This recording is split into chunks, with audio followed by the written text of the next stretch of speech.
Bismillahirrahmanirrahim. Ketika Allah memberikan musibah, ketika Allah memberikan cobaan, cobaan yang Allah berikan bisa satu dari dua hal. Yang pertama, bisa jadi karena dosa. Yang kedua, bisa jadi karena Allah ingin mengangkat derajat. Karena cinta Allah kepada hambanya. Kalau mau kita bertanya, siapa sih orang yang paling besar cobaannya? Paling besar balanya? Para nabi. Bukan pelaku dosa. Asyaddun nasi bala'an al-anbiya. Yang paling besar cobaannya itu para nabi. Bukan kayak kita-kita ini. Summal amsal fal amsal. Kemudian yang mendekati nabi. Keimanannya. Ketakwaannya yang semakin mendekat.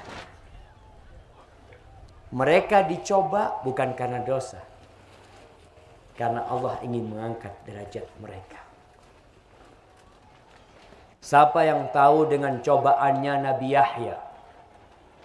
Mana kasih hadiah? Nah, berdiri. Berdiri. 18 tahun. Apanya 18 tahun?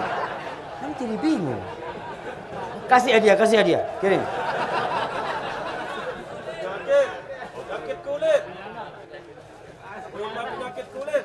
Nabi Yahya.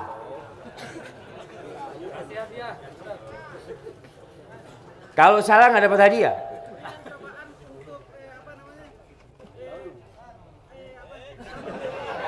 Tenang dulu jamaah. Lama mendapatkan seorang anak, ya itu bapaknya, nggak apa. Itu bapaknya Nabi Yahya, Nabi Zakaria. Salah ini, dia kasih dia. Ya nggak apa-apa, kasih belakang. Nah, kalau salah nggak dapat hadiah. Selamat tidak punya anak. Sama yang tadi.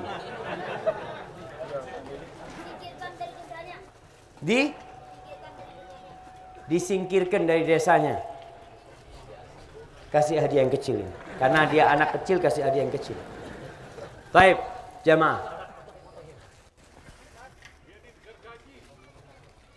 Bapaknya yang digergaji. Disembelih. Terus kepalanya buat apa? Kasih hadiah, itu benar tuh. Nabi Yahya itu dipenggal kepalanya dihadiahkan kepada seorang pelacur. Nabi kayak gitu cobaan. Nabi Zakaria digergaji, dibelah tubuhnya.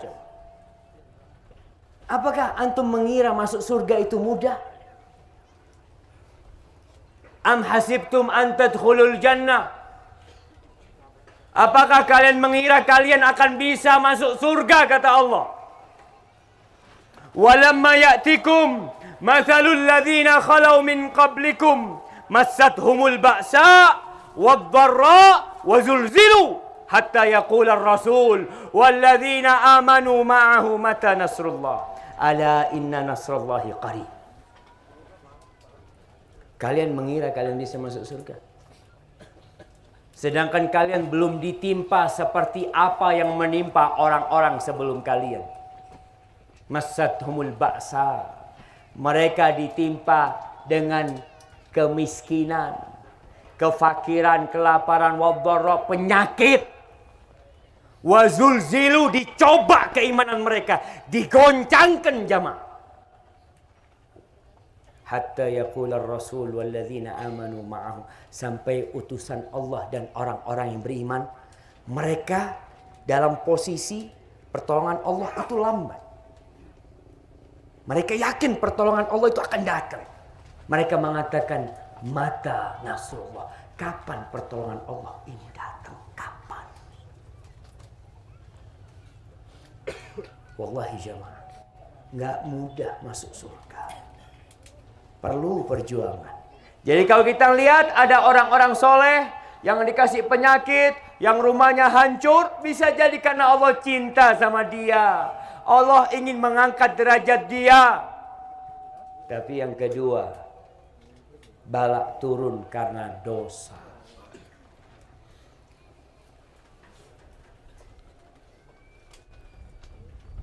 Apakah antum merasa nggak punya dosa? Apakah kita merasa tidak pantas mendapatkan musibah gempa? Karena merasa suci semuanya? Tidak pernah berbuat dosa? Tidak pernah melihat dosa? Jangan sampai ada ucapan itu di diri kita. Sok suci. Kita tuh pelaku dosa. Kullu bani Adam khata'. Itu udah kayak gitu. Semua anak Adam itu melakukan dosa. Wa khairul khatta'in at-tawwabun. Sebaik-baiknya orang yang berbuat salah itu adalah bertobat. Gimana kita akan bertobat kalau kita merasa benar? Gimana kita akan menjadi orang baik kalau kita merasa sudah baik?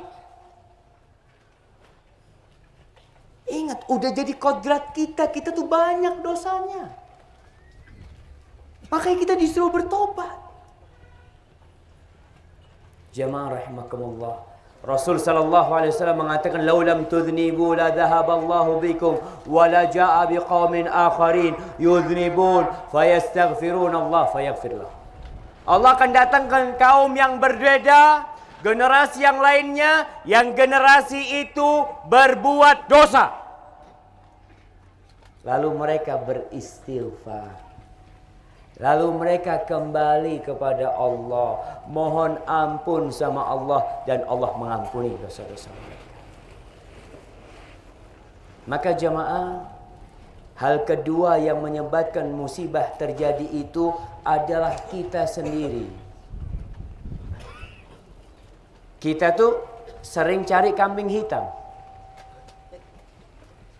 Allah mengatakan, in ahsantum li anfusikum wa in asa'tum falah. Kalau kalian berbuat baik, itu buat kalian. Kalau kalian berbuat buruk, ya akan kembali kepada kalian. Lalu di ayat yang lainnya Allah mengatakan, ma asabaka min hasanatin faminallah wa ma asabaka min sayyiatin famin nafsik. Kata Allah, ingat kebaikan yang kau rasakan, nikmat yang kau dapatkan itu dari Allah. Apa aja kebaikan itu? Tapi kalau engkau tertimpa keburukan, itu dari dirimu sendiri. Jangan suka nyalahkan orang, diri kita sendiri. Pernah Ummul Mukminin Zainab bintu Jahsh bertanya kepada Nabi alaihi salatu wassalam, anahliku wa fina salihun. Wahai Rasul sallallahu alaihi wasallam, mungkinkah kita akan hancur? Mungkinkah kita akan binasa? Padahal di tengah-tengah kita banyak orang soleh, banyak ustadz, banyak ulama, banyak orang yang beribadah, banyak orang yang mengaji, banyak orang yang memakmurkan masjid. Ya, kata Nabi sallallahu alaihi wasallam, "Na'am. Idza kathural khabath." Ya, apabila kemungkaran banyak terjadi, kemaksiatan merajalela, dibiarkan, yang kena musibah bukan hanya pelaku dosa, semuanya kena. Karena mereka ikut membiarkan, ikut mendiamkan. Yang penting saya sholat, nggak ada urusan orang mau sholat atau tidak. Nggak seperti itu jamaah. Kita harus jaga bumi Indonesia ini bersama-sama. Jangan mau baik sendiri. Pelaku dosa itu merusak negeri kita. Kalau bicara siapa yang merusak NKRI, pelaku dosa, pelaku kemaksiatan. Karena yang menurunkan azab itu Allah. Siapa yang bisa menggerakkan bumi ini? Bisakah tentara Indonesia mencegah terjadinya gempa? mencegah terjadinya tsunami, nggak ada yang bisa. Maka yang perlu kita lakukan adalah mencegah terjadinya gempa. Jangan sampai azab Allah turun sama kita. Jangan mengatakan, Ustaz, di sini banyak orang baik. Iya.